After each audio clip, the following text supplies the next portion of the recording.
together. It's bringing us closer.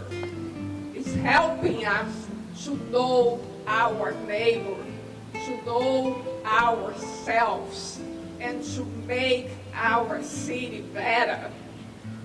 Everything that is done against each child who is now dying on the border, straight on the border, will never be forgotten by us. I thank you each one for being here, especially for my father, Deacon Manuel Vigil, the first Brazilian immigrant in Framingham to found a welcome project to help immigrants.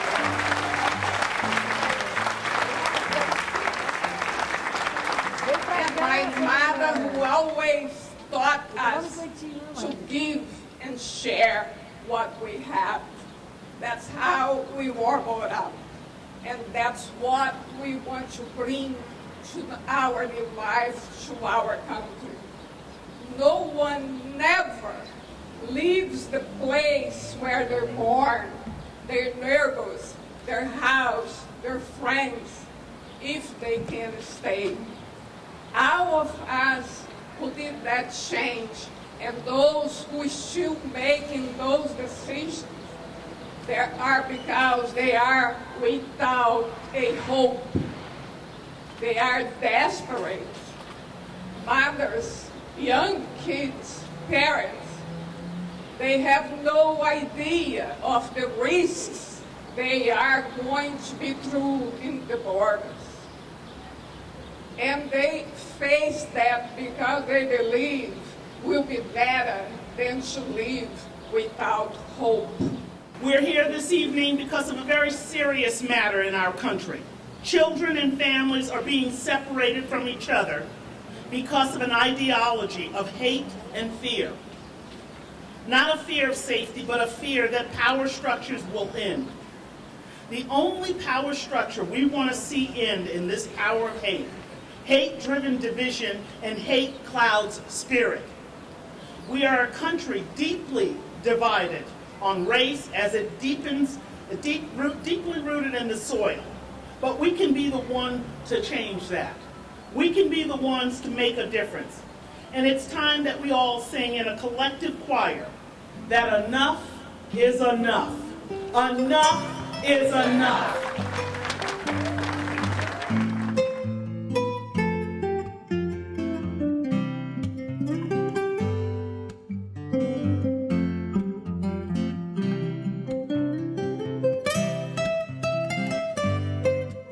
The thought that any state would seek to deter parents by inflicting such abuse on children is unconscionable. Refugees and migrants should always be treated with respect and dignity in accordance with existing international law. After World War II, the world said never again.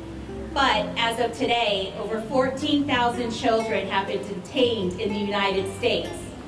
The world has said never again, but on average, 65 children are being separated from their families each day in our country.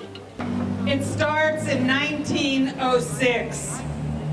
It's the story of a young man, a teenager, about 16 years old, who fled Russia. The story of a young man who one day was protesting the oppressive policies of the Tsar with his best friend. And the story of the very next day he woke up and saw his best friend hanging in the town square of this small village.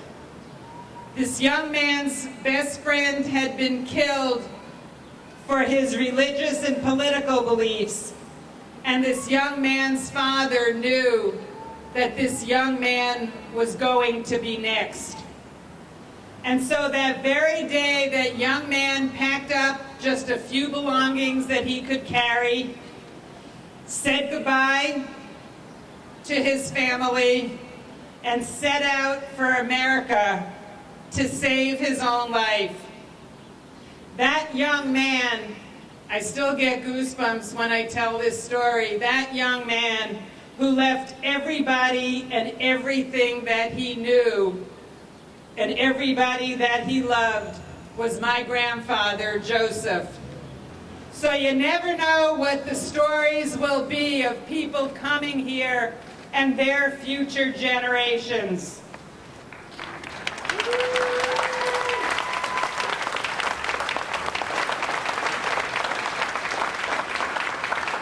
It is beyond my imagination that a child in the United States could be forcibly removed from their parents and locked up in cages.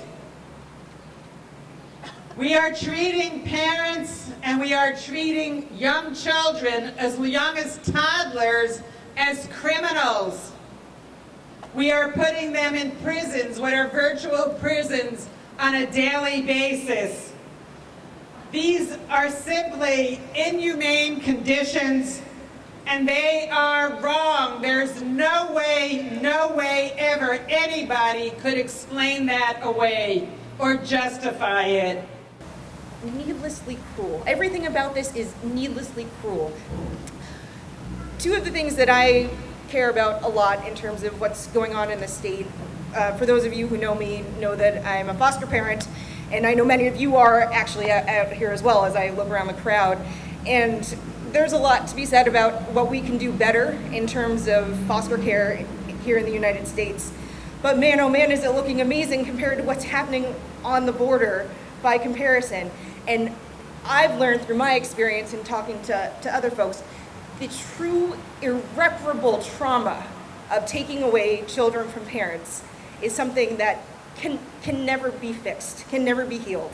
I myself am adopted, and I had a great life comparatively, and I still deal with that trauma every day. I cannot imagine what these children are going to be dealing with for the rest of their lives.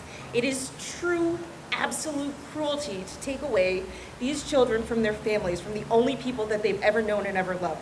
Lo que pasa es que también mi hija y yo estamos muy emocionados, tocados de ver esta respuesta, porque nosotros sabemos lo que es venir de nuestros países, lo hemos vivido, sabemos por qué estamos aquí.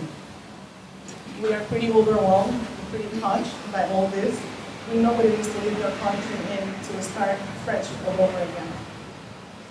Gracias por esta preciosa oportunidad. Que Dios me lo bendiga y sigamos unidos diciendo no más separación de niños. Thank you so much for the opportunity to stay together. Let's all continue supporting the immigrants. No more separation of refugees.